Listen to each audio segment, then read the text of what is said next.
ಪ್ರೀತಿಯ ವಿದ್ಯಾರ್ಥಿಗಳ ಎಲ್ಲರಿಗೂ ಬೆಳಗಿನ ಶುಭೋದಯಗಳು.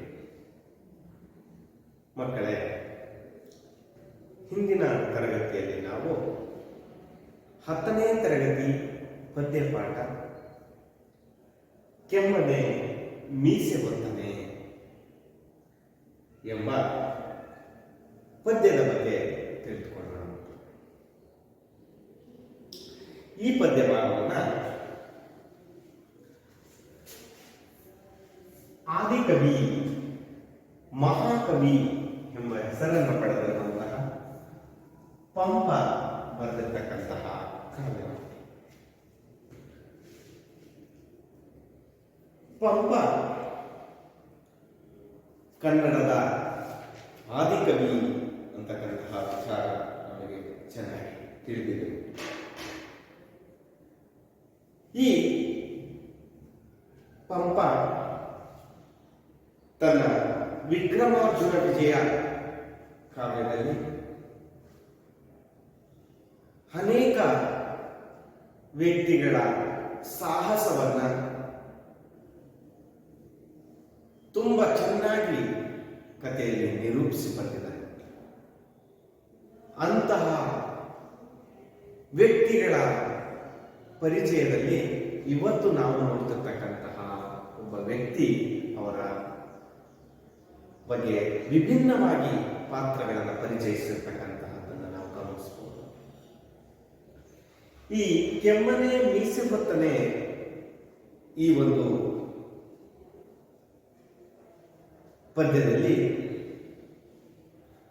ದ್ರೋಣರ ಒಂದು ಸಾಹಸ, ದ್ರೋಣರ ಶಕ್ತಿ, ದ್ರೋಣರ ಛಲ, ಈ ವಿಚಾರಗಳನ್ನು ಕಾಣಬಹುದಾಗಿದೆ. ಈ ಕೆಮ್ಮನೆ ಮೀಸೆ ಬರ್ತನೆ ಪದ್ಯವನ್ನ ತಿಳ್ಕೊಳ್ಳಲು ಮುಂಚೆ ನಾವು ಪಂಪ ಕವಿಯ ಪರಿಚಯವನ್ನ ತಿಳ್ಕಬೇಕಾಗ್ತದೆ. ಈ ಪಂಪ ಕವಿ ಇವರನ್ನ ಮಹಾಕವಿ ಅಂತ ಕರೀತಾರೆ. ಮಹಾಕವಿ ಪಂಪ, ಪಂಪ ಮಹಾಕವಿ ಅಂತ ಕರೀಬಹುದು ಅಥವಾ ಮಹಾಕವಿ ಪಂಪ. ಈತ ಕ್ರಿಸ್ತ ಶಕ 1902ರಲ್ಲಿ ಈಗಿನ ಆಂಧ್ರ ಪ್ರದೇಶದಲ್ಲಿ ಇರತಕ್ಕಂತಹ ಒಂದು ಪ್ರದೇಶ ವೆಂಗಿ ಮಂಡಲದ ವೆಂಗಿಪಳು ಅಂತಕ್ಕಂತಹ ಅಗ್ರಹಾರದಲ್ಲಿ ಜನಿಸಿರ್ತಕ್ಕಂಥದ್ದು. ವೆಂಗಿ ಮಂಡಲದ ವೆಂಗಿಪಳು ಅಲ್ಲಿ ಒಂದು ಭಾಗ ಅಗ್ರಹಾರ ಅಂತ ಹೇಳ್ತೀವಿ. ಅಗ್ರಹಾರ ಅಂದ್ರೆ ಸೀಮಿತವಾಗಿ ಬ್ರಾಹ್ಮಣರು ವಾಸ ಮಾಡ್ತಿದ್ದಂತಹ ಸ್ಥಳಕ್ಕೆ, ಅವರ ವಟಾರಗಳಿದ್ದಂತಹ ಜಾಗಕ್ಕೆ ಅಗ್ರಹಾರಗಳು ಅಂತ ಕರೆಯುತ್ತೆ. ಅಂತಹ ಅಗ್ರಹಾರದಲ್ಲಿ ವಾಸವಿದ್ದಂತಹ ಅಥವಾ ಜನಿಸಿದಂತಹ ಕವಿಯೇ ಮಹಾಕವಿ ಪಂಪ ಅಥವಾ ಪಂಪ ಮಹಾಕವಿ. ಈತ ಕೃಷ್ಣ ಮತ್ತು ಗೋದಾವರಿ ನದಿಗಳ ತೀರದಲ್ಲಿ ಬೆಳೆದ.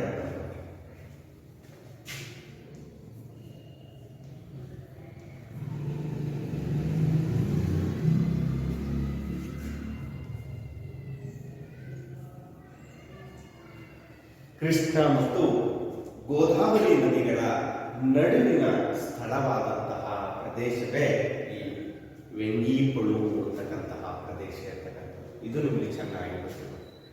ಕೃಷ್ಣ ಮತ್ತು ಗೋದಾವರಿ ನದಿಗಳು ಹರಿತಾ ಇರ್ತಕ್ಕಂತಹ ಜಾಗ, ಆ ಎರಡು ಪ್ರದೇಶಗಳು, ಎರಡು ನದಿಗಳ ಜಾಗ ಅಂದ್ರೆ ನಿಮಗೆ ಗೊತ್ತಿದ್ದ ಹಾಗೆ ಹಚ್ಚ ಹಸಿರಿನಿಂದ ಕೂಡಿರ್ತಕ್ಕಂತಹ ಪ್ರದೇಶ ಇದಾಗಿರ್ತದೆ ಮಕ್ಕಳೇ.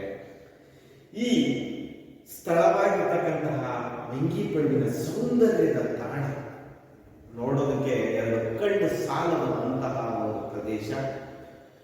ನಿಸರ್ಗದ ಸೌಂದರ್ಯವನ್ನು ನಾವಲ್ಲಿ ಸವಿಬಹುದು ಮಕ್ಕಳೇ. ಅಂತಹ ಸ್ಥಳದಲ್ಲಿ, ಅಂತಹ ತಾಣದಲ್ಲಿ ಜನಿಸಿ ಕವಿಯಾಗಿ ಮೆರೆದಂತಹ ಮಹಾಕವಿ ಪಂಪ. ಈತ ಚಾಲುಕ್ಯರ ಹರಿಕೇಸರಿ, ಈ ತರ ನೀವು ಚೆನ್ನಾಗಿ ಗಮನದಲ್ಲಿಟ್ಟುಕೊಳ್ಳಬೇಕು ಮಕ್ಕಳೇ. ಚಾಲುಕ್ಯರ ಹರಿಕೇಸರಿ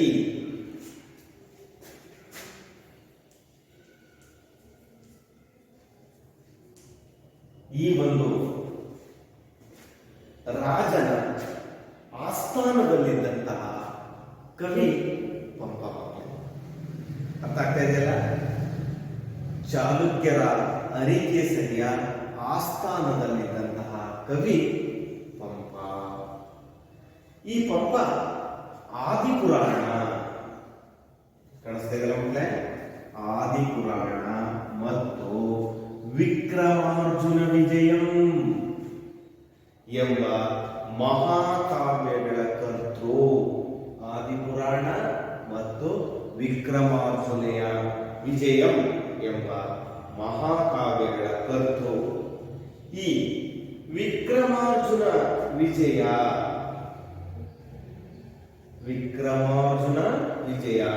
ಈ ಕಾವ್ಯಕ್ಕೆ ಪಂಪ ಭಾರತ ಎಂಬ ಹೆಸರು ಕೂಡ ಇದೆ, ಅಥವಾ ಮತ್ತೊಂದು ಹೆಸರು ಪಂಪ ಭಾರತ. ವಿಕ್ರಮಾರ್ಜುನ ವಿಜಯಕ್ಕೆ ಇರುವ ಇನ್ನೊಂದು ಹೆಸರು ಯಾವುದು ಅಂತ ಕೇಳಬಹುದು ಮಕ್ಕಳೇ. ಗಮನದಲ್ಲಿರಲಿ ನಿಮಗೆ. ಪಂಪ ಭಾರತ ಅಂದ್ರೂ ಅದೇ, ವಿಕ್ರಮಾರ್ಜುನ ವಿಜಯ ಅಂದ್ರೂ ಕೂಡ ಅದೇ. ಒಂದೇ ಪುಸ್ತಕಕ್ಕೆ ಇರುವಂತಹ ಎರಡು ಹೆಸರುಗಳು ಮಕ್ಕಳೇ. ಈತ ಕಲಿ ಮತ್ತು ಕವಿಯೂ ಆಗಿದ್ದ.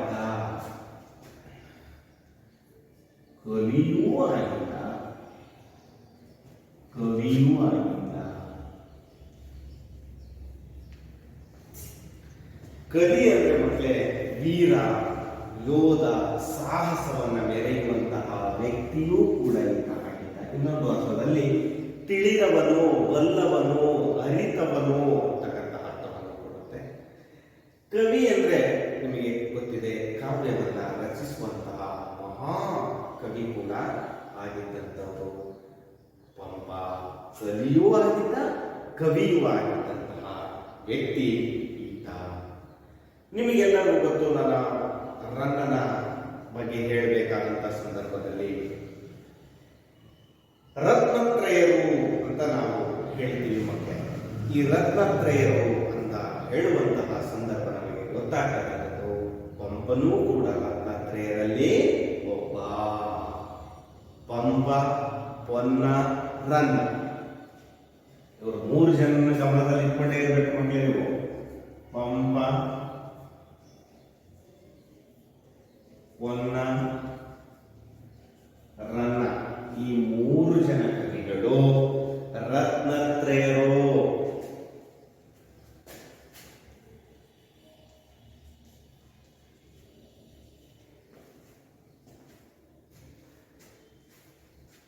ಪಂಪ, ಪೊನ್ನ, ರನ್ನ.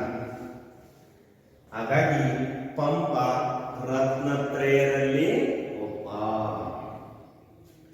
ಈತನಿಗೆ ಅನೇಕ ಬಿರುದುಗಳು ಇದ್ದವು ಮಕ್ಕಳೇ.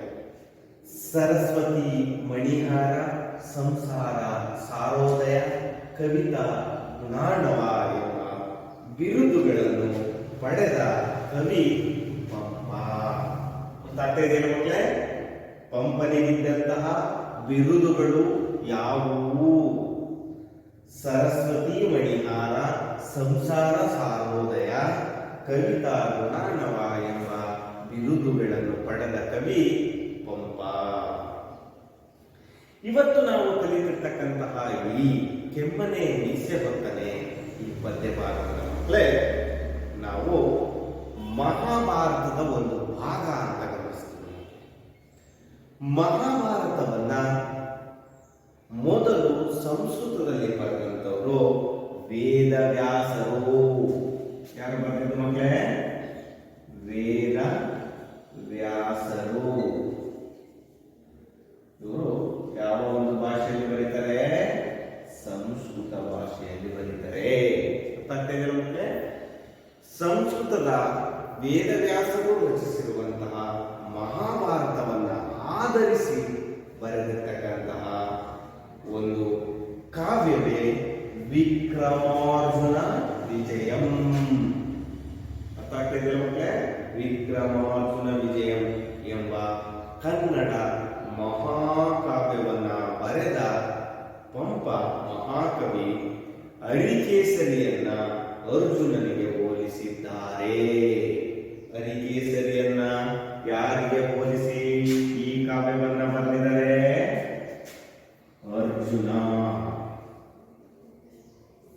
ಅರ್ಜುನನ ಅರಿಕೇಸರಿಗೆ ಹೋಲಿಸಿ ಬರೆದಿರುವಂತಹ ಕಾವ್ಯವೇ ವಿಕ್ರಮಾರ್ಜುನ ವಿಜಯಂ. ಇದು ಒಂದು ಲೌಕಿಕ ಕಾವ್ಯವೆಂದು ಘೋಷಿಸಲಾಗಿದೆ ಅಥವಾ ಘೋಷಿಸಿದ್ದಾರೆ. ಲೌಕಿಕ ಕಾವ್ಯ ಅಂದ್ರೆ ಲೋಕಕ್ಕೆ ಬೇಕಾಗಿರ್ತಕ್ಕಂಥದ್ದು, ಲೋಕಕ್ಕೆ ಸಂಬಂಧಿಸಿರ್ತಕ್ಕಂತಹ ಒಂದು ಕಾವ್ಯ ಈ ವಿಕ್ರಮಾರ್ಜುನ ವಿಜಯಂ. ವಿಕ್ರಮಾರ್ಜುನ ವಿಜಯಂ ಕಾವ್ಯದ ಒಂದು ಭಾಗ ಈ ಕೆಮ್ಮನೆ ಮೀಸೆ ಹೊತ್ತನೆ. ಅರ್ಥ ಆಯ್ತಾ ಮಕ್ಕಳೇ? ತುಂಬಾ ಸುಲಭವಾಗಿ ಇರ್ತಕ್ಕಂತಹ ಕವಿ ಪರಿಚಯ ಪಂಪ ಕವಿದು ಮಕ್ಕಳು. ಇನ್ನೊಂದು ಬಾರಿ ನೀವು ಗಮನಿಸಲಿಟ್ಕೊಳ್ಳಿ, ಪಂಪ ಮಹಾಕವಿ ಅಥವಾ ಪಂಪ ಕವಿ. ಈ ಕವಿ ಕ್ರಿಸ್ತ ಶಕ 902ರಲ್ಲಿ ವೆಂಗಿ ಮಂಡಳದ ವೆಂಗಿಪಳು ಎಂಬ ಅಗ್ರಹಾರದಲ್ಲಿ ಜನಿಸಿದವರು. ಈತ ಕೃಷ್ಣ ಮತ್ತು ಗೋದಾವರಿ ನದಿಗಳ ನಡುವೆ ಇರುವ ಸ್ಥಳವಾಗಿರ್ತಕ್ಕಂತಹ ವೆಂಗಿಪಳು ಎಂಬ ನಿಸರ್ಗದ ಸೌಂದರ್ಯ ತಾಣವಾಗಿರ್ತಕ್ಕಂತಹ ಪ್ರದೇಶದಲ್ಲಿ ಜನಿಸಿದಂತಹ ಕವಿ. ಈತ ಚಾಲುಕ್ಯರ ಹರಿಕೇಸರಿಯ ಆಸ್ಥಾನದಲ್ಲಿ ಇದ್ದಂತಹ ಕವಿ ಪಂಪ. ಈತ ಆದಿಪುರಾಣ ಮತ್ತು ವಿಕ್ರಮಾರ್ಜುನ ವಿಜಯ ಎಂಬ ಮಹಾಕಾವ್ಯಗಳ ಕರ್ತೃ. ವಿಕ್ರಮಾರ್ಜುನ ವಿಜಯಕ್ಕೆ ಪಂಪ ಭಾರತ ಎಂಬ ಇನ್ನೂ ಒಂದು ಹೆಸರು ಇದೆ. ಈತ ಕಲಿಯೂ ಕವಿಯೂ ಆಗಿದ್ದ ಪಂಪ ರತ್ನತ್ರಯದಲ್ಲಿ ಒಬ್ಬ. ಈತನಿಗೆ ಸರಸ್ವತಿ ಮಣಿನಾರ, ಸಂಸಾರ ಸಾರೋದಯ, ಕವಿತಾ ಗುಣಾನವ ಎಂಬ ಬಿರುದುಗಳು ಇದ್ದವು. ಈತ ವೇದ ವ್ಯಾಸರು ಬರೆದಿರುವ ಮಹಾಭಾರತವನ್ನು ಆಧರಿಸಿ ವಿಕ್ರಮಾರ್ಜುನ ವಿಜಯ ಎಂಬ ಕನ್ನಡ ಮಹಾಕಾವ್ಯವನ್ನ ಬರೆದ ಕವಿ ಪಂಪ ಮಹಾಕವಿ. ಅರಿಕೇಸರಿಯನ್ನ ಅರ್ಜುನನಿಗೆ ಹೋಲಿಸಿ ಈ ಕಾವ್ಯವನ್ನು ರಚಿಸಿದ್ದಾರೆ. ಈ ಕಾವ್ಯ ಲೌಕಿಕ ಕಾವ್ಯವೆಂದೇ ಒಂದು ಹೆಸರನ್ನ ಅಥವಾ ಘೋಷಣೆಯನ್ನ ಪಡ್ಕೊಂಡಿರ್ತಕ್ಕಂತಹ ಕಾವ್ಯ. ಅರ್ಥ ಆಯ್ತಲ್ಲ? ಮುಂದೆ ಹೋಗಿ ಈ ಪದ್ಯದ ಆಶಯ ಭಾವ ಏನು ಅಂತಕ್ಕಂಥದ್ದನ್ನ ನಾವು ತಿಳ್ಕೊಬೇಕಾಗ್ತದೆ. ಇಲ್ಲಿ ನಿಮ್ಗೆ ಈ ಕತೆ ಗೊತ್ತಿರಬೇಕು ಮಕ್ಕಳು.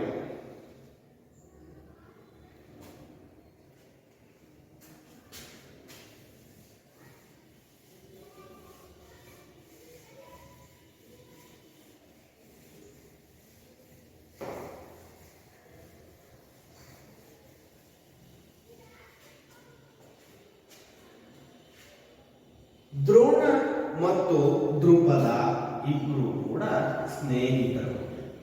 ದ್ರೋಣ ಮತ್ತು ದ್ರುಪದ ಇವರಿಬ್ಬರು ಸಹಪಾಠಿಗಳು. ದ್ರೋಣ ಮತ್ತು ದ್ರುಪದ ಇವರು ಇಬ್ರು ಕೂಡ ಯಜ್ಞಸೇನ ಅಂತಕ್ಕಂತಹ ಗುರುವಿನ ಹತ್ತಿರ. ಇವರಿಬ್ಬರ ಗುರು ಯಾರಪ್ಪ ಅಂದ್ರೆ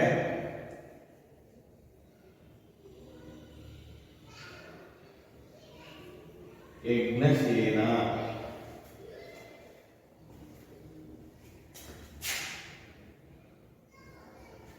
ಯಜ್ಞಸೇನ ಎಂಬ ಗುರು ಇವರಿಬ್ಬರಿಗೂ. ದ್ರೋಣ ಮತ್ತು ದ್ರುಪದನ ಗುರು ಯಾರು ಅಂತ ಕೇಳುವ ಪ್ರಶ್ನೆಗೆ ಉತ್ತರ ಹೇಳಬೇಕಾಗ್ತದೆ. ಯಜ್ಞಸೇನ. ಈ ಯಜ್ಞಸೇನ ಎಂಬುವ ಗುರುವಿನ ಹತ್ತಿರ ಇವರಿಬ್ಬರು ಕೂಡ ವಿದ್ಯಾಭ್ಯಾಸವನ್ನ ಮಾಡ್ತಾರೆ ಮಕ್ಕಳೇ.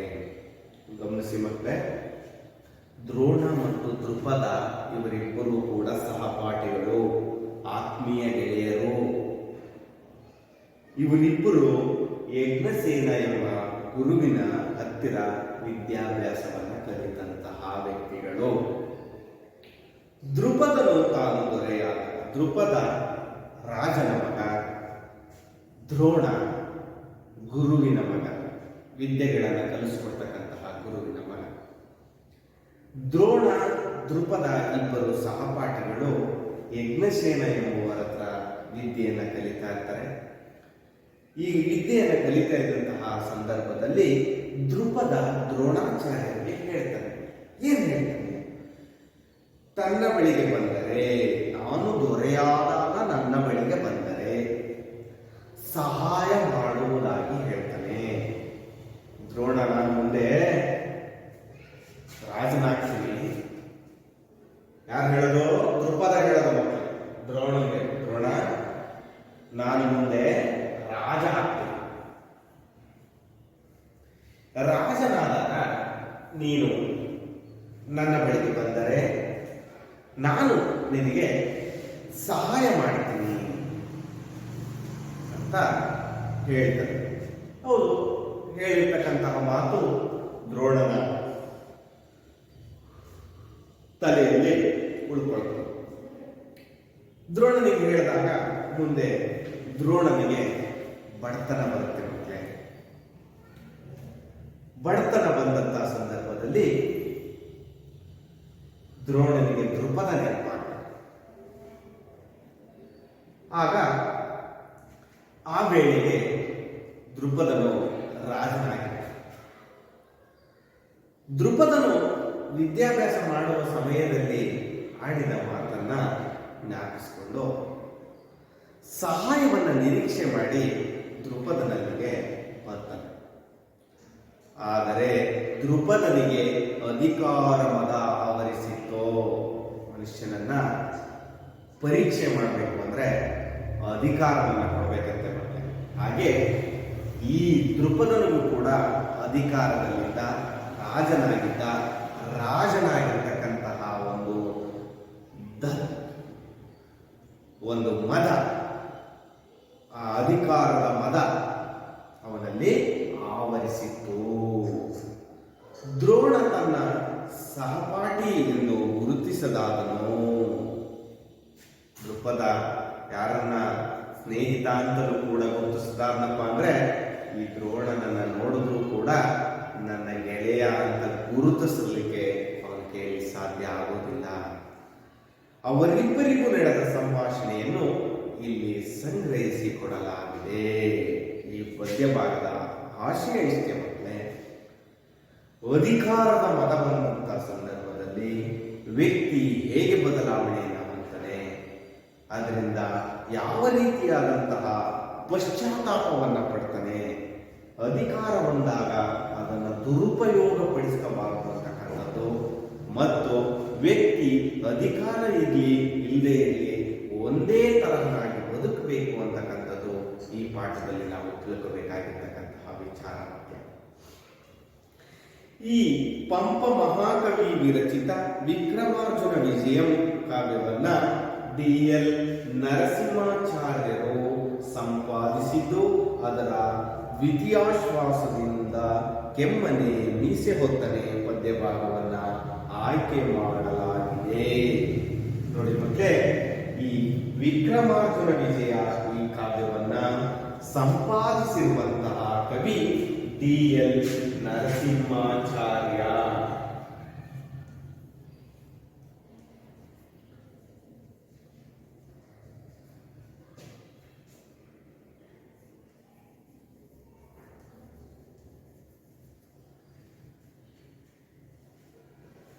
ಈ ಸಂಪಾದಿಸಿರ್ತಕ್ಕಂತಹ ಕಾವ್ಯದಲ್ಲಿ ದ್ವಿತೀಯಾಶ್ವಾಸಂ, ಎರಡನೇ ಆಶ್ವಾಸ, ದ್ವಿತೀಯ ಆಶ್ವಾಸ ಅಂದ್ರೆ ಎರಡನೇ ಆಶ್ವಾಸದಿಂದ ಆರಿಸಿ ನಿಮಗೆ ಕೆಮ್ಮನೆ ಮೀಸೆ ಒತ್ತನೆ ಪದ್ಯ ಭಾಗವನ್ನ ನೀಡಲಾಗಿದೆ ಮಕ್ಕಳೇ.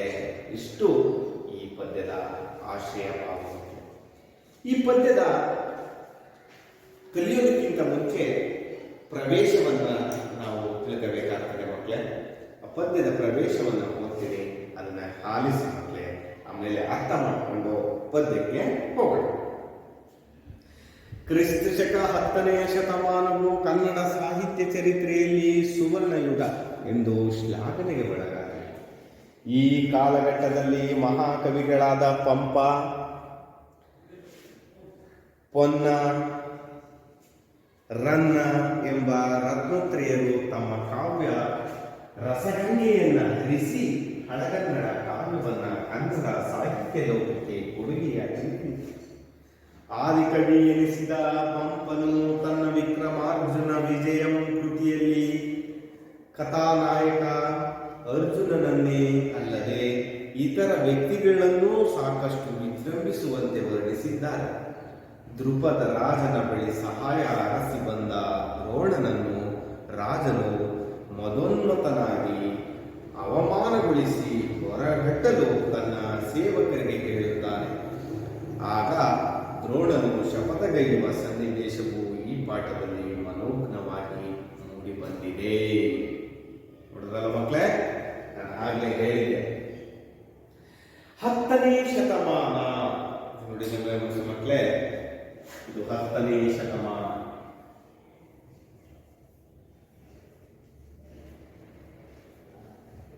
ಈ 10ನೇ ಶತಮಾನವನ್ನ ಸುವರ್ಣ ಯುಗ ಅಂತ ಕರೀತೀವಿ. ಕನ್ನಡ ಸಾಹಿತ್ಯ ಚರಿತ್ರೆಯಲ್ಲಿ ಅದರಲ್ಲಿ 10ನೇ ಶತಮಾನವನ್ನ ನಾವು ಕನ್ನಡ ಸಾಹಿತ್ಯ ಚರಿತ್ರೆಯಲ್ಲಿ ಎಂತಹ ಯುಗ ಅಂತ ಕರಿತೀವಿ? ಸುವರ್ಣ ಯುಗ, ಚಿನ್ನದ ಯುಗ.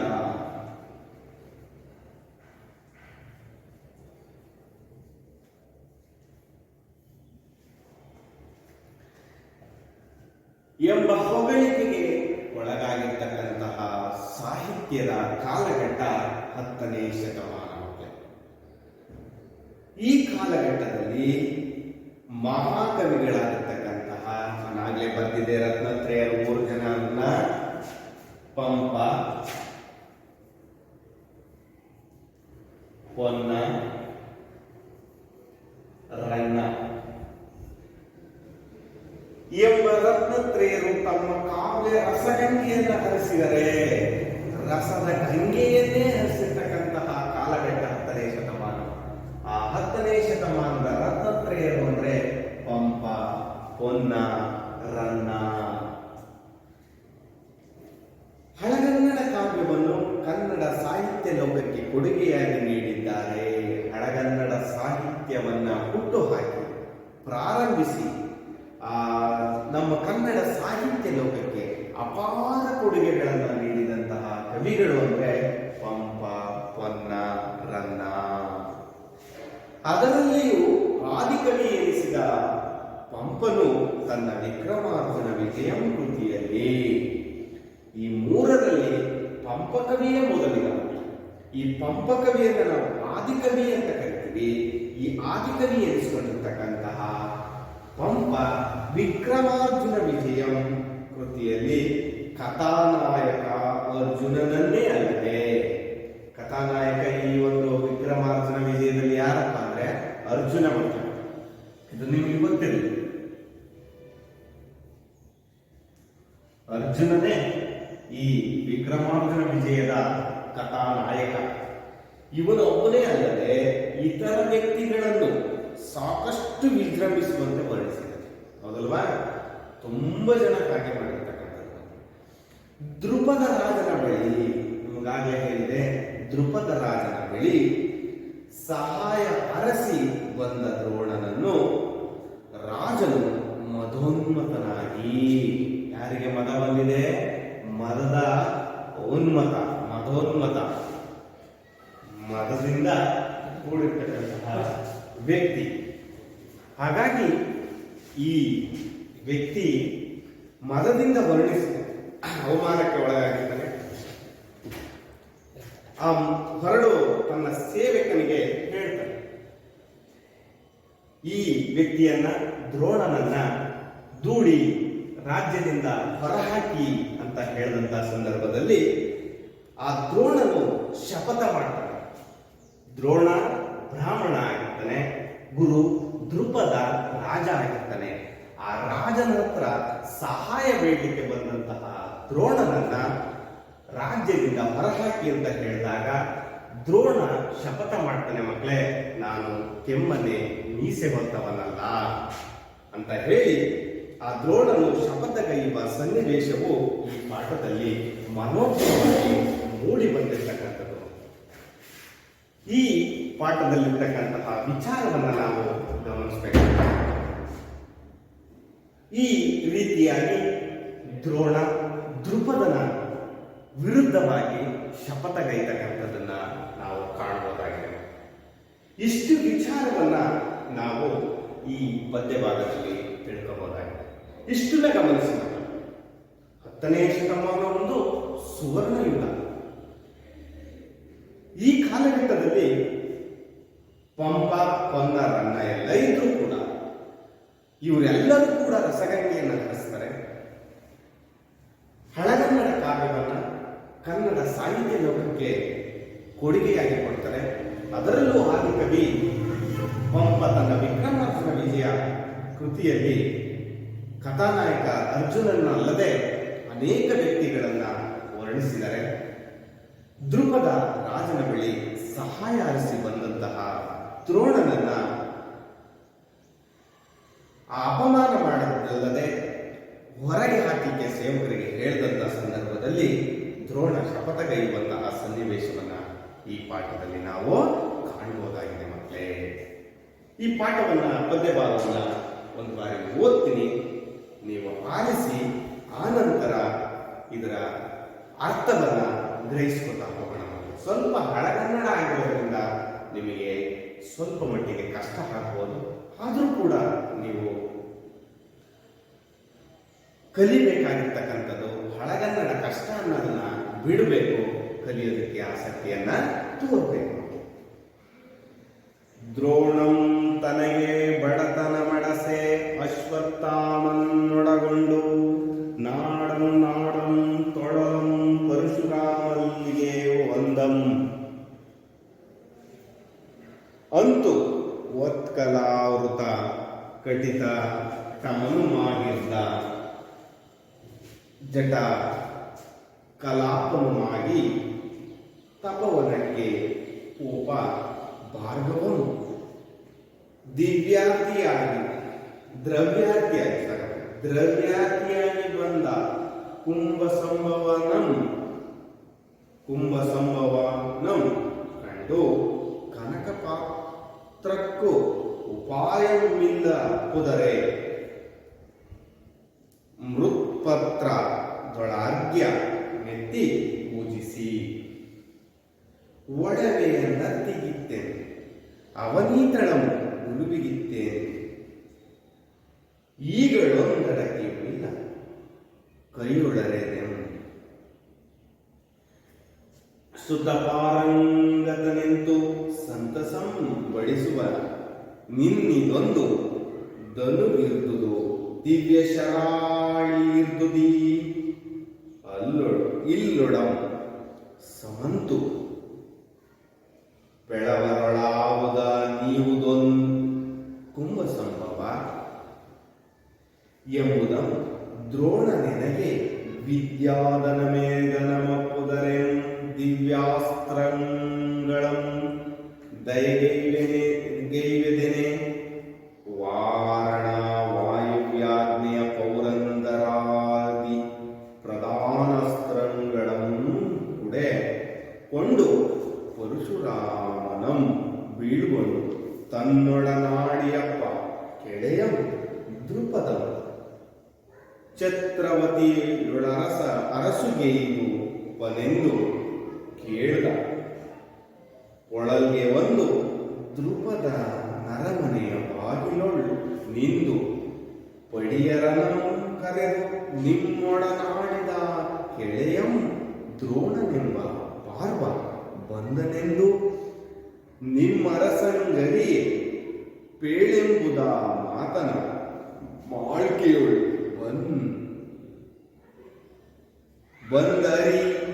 ಬಂದರಿ ಬುದಂ ದ್ರುಪದಂ ರಾಜ್ಯ ಮದಿರಾಮೋನ್ಮತನಂ ಗರ್ವಗ್ರಹ ವ್ಯಾಘ್ರ ಚಿತ್ತನು ಮಾಡಿ ಮೇಗಿಲ್ಲದೆ ಅಂತೆಂಬನಾರ್ಗೆ ಪಿರಿದಂ ಭ್ರಾಂತುದಲೆ ದ್ರೋಣನೆಂಬನೇ ಪಾರ್ವನೆ ಪೇಳೆಂತೆನಗೆ ಕೆಳೆಯನೆ ನೂಕ ತಪ್ಪನ ಅರಿಯನೆಂದು ಸಭೆಯೊಳು ನುಡಿದಂ ಅಂತು ನುಡಿದುದಂ ಪಡೆಯರಂ ಬಂದ ಮಾಳ್ಗೆಯೊಳ ಬೇಳೆ ಮಾಳ್ಗೆಯೊಳ ಅರಿಪೆ ದ್ರೋಣ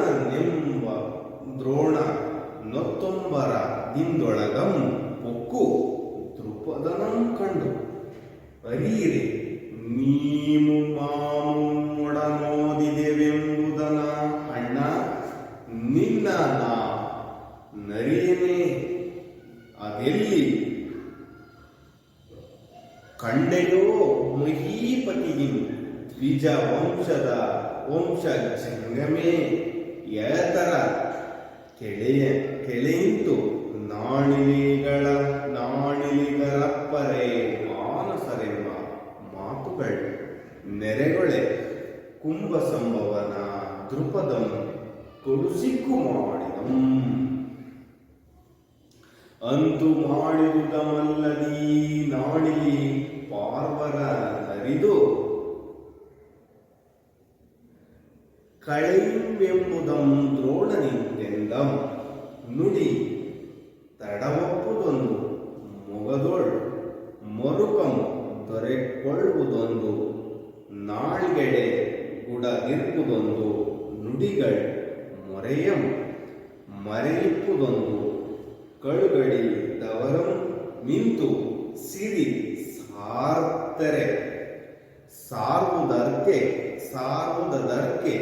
ಸಂದೇಹಂ ಬಡದೆ ಜಲಕನೀಗಳರಿದೆ ಸಿರಿ ಕೊಳ್ಳೊಡುತ್ತಿತೆಂಬುದಂ ಎಂದು ಸೈರಿಸದೆ ಕಳನೊಳವಿಗೆ ಕುಪ್ಪೆ ವರಮೆಂಬೋಲಾಂಬರಮುಂಟೆ ನಿನ್ನದೊಂದು ದಳವಡ ಓದಿದೊಂದು ಬೆರ ಹಿಂಗೆ ಕೊಲ್ಲಲ್ಕೆನಾಗದಿ ಸಭಾವಳೆಯದೊಳೆನ್ನ ನಡೆಸಿದ ನಿನ್ನ ನಾಕುಳಮೆನ್ನ ಚಟ್ಟನಿಂ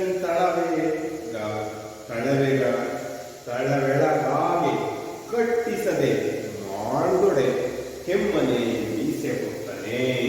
ಇದು ಸ್ವಲ್ಪ ಕಷ್ಟ ಆಗ್ಬೋದು. ಆ ಬಿಡಿಸಿ ಹೋದಿ ಅಂತ ಇದೆ, ನಿಮಗೆ ಅನುಕೂಲ ಆಗಲಿ ಅಂತ ಪದ ವಿಂಗಡಣಬಹುದು ಅಂತ ಕೊಟ್ಟಿದೆ. ಅಲ್ಲಿಗೆ ಬೇಕಾದ್ರೆ ನೀವೊಂದು ಬಾರಿ ನೋಡಿ, ಅದನ್ನು ನಿಮಗೆ ಓದಿ ತಿಳಿಸ್ತೀನಿ. ದ್ರೋಣಂ ತನಗೆ ಬಡತನಂ ಅಡಸೆ ಅಶ್ವತ್ಥಾಮ ಒಡಗೊಂಡು ನಾಡಂ ತೊಳಲು ಪರಶುರಾಮನ್ ಅಲ್ಲಿಗೆ ಒಂದು ಅಂತು ಒತ್ಕಲ ಅಮೃತ ಕಟಿತವನ್ ಆಗಿದ್ದ ಜಟ ಕಲಾಪನ್ನಾಗಿ ತಪವನಕ್ಕೆ ಕೋಪ ಭಾರ್ಗವಂ ದಿವ್ಯಾತಿಯಾಗಿ ಬಂದ ಕುಂಭ ಸಂಭವನಂ ಕಂಡು ಕನಕ ಪಾತ್ರೆ ಉಪಾಯಂ ಇಲ್ಲ ಅಪುದರಿ ಮೃತ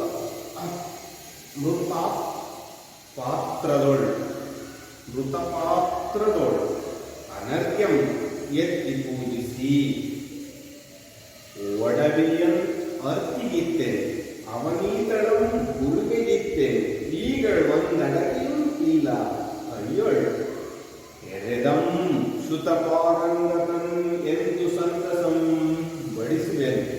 ಇನ್ನು ಇದೊಂದು ಧನು ಇರ್ದುದು ದಿವ್ಯ ಶರಾಳಿ ಇರ್ದುದು ಇಲ್ಲ ಒಡಮೆ ಸಮಂತು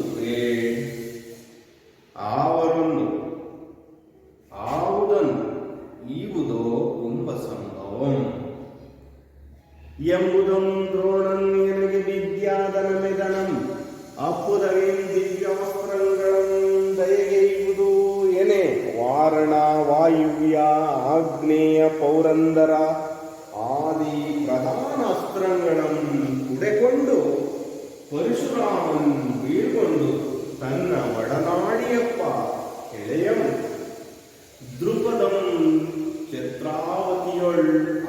ಕೊಳಲ್ಗೆ ತಪನ್ ಎಂದು ಕೇಳಿದು ಆ ಕೊಳಲ್ಗೆ ಒಂದು ದ್ರುಪದನ ಅರಮನೆಯ ಬಾಗಿಲೊಳ್ಳಿಂದು ಒಡಿಯರನಂ ಕರೆದು ನಿನ್ನೊಡನೆ ಆಡಿದ ಕೆಳೆಯಂ ಓಡನ್ ಎಂಬ ಪಾರ್ವಂ ಬಂದನ್ ಎಂದು ನಿಮ್ಮ ಅರಸನಿಗೆ ಅರಿಯೇ ಬೇಡ ಎಂಬುದಂ ಆತನು ಮಾಳ್ಕೆಯೊಳೆ ಬಂದು ಅರಿಪುದಂ ದ್ರುಪದಂ ರಾಜ್ಯ ಮದಿರಾಮೋನ್ಮತನಂ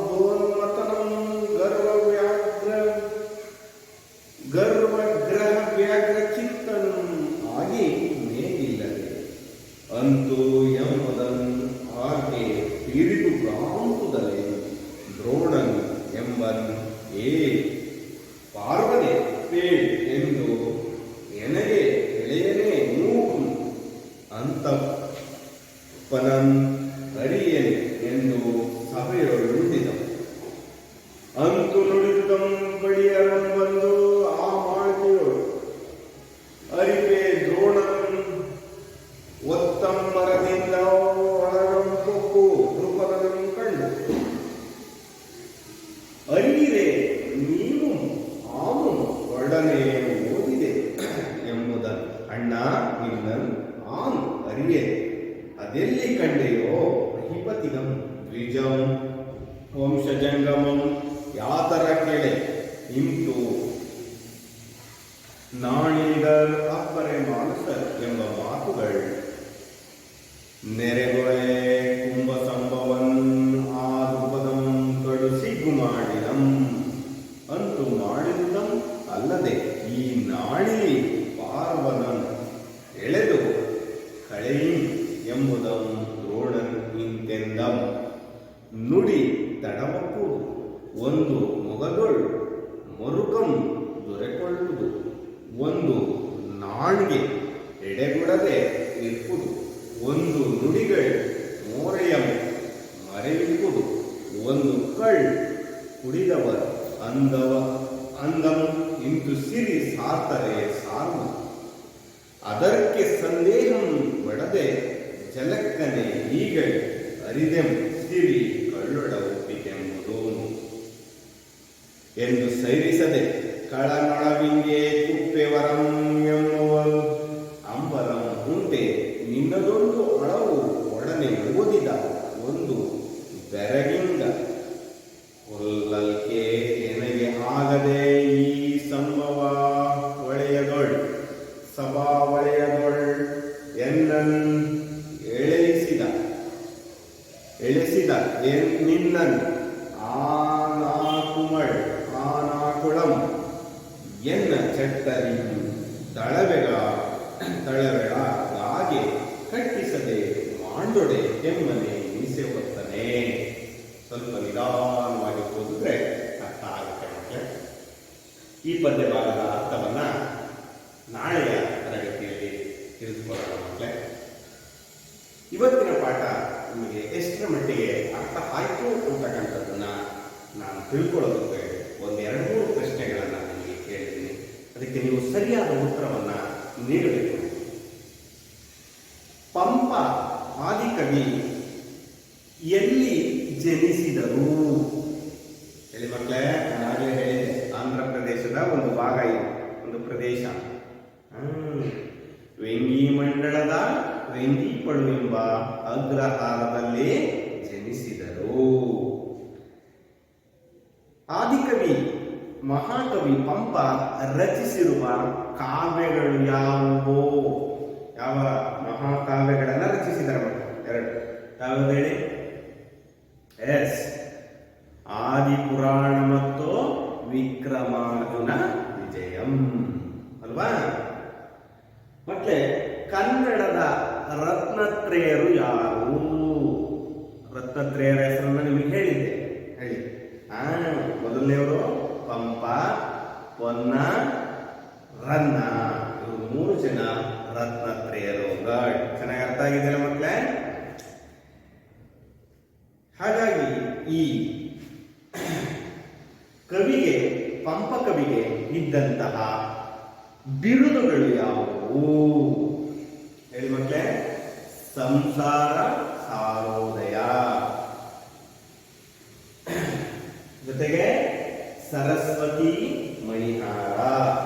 ಕವಿತಾ ಗುಣಾಣವ ಎಂಬ ಬಿರುದುಗಳನ್ನ ಪಡೆದಿದ್ದ ಕವಿ ಪಂಪ. ಅಷ್ಟಲ್ಲ ಮಕ್ಕಳೇ, ಇಷ್ಟನ್ನ ಚೆನ್ನಾಗಿ ಅರ್ಥ ಮಾಡ್ಕೊಂಡಿದ್ದೀರಿ ಅಂತ ಭಾವಿಸ್ತಾ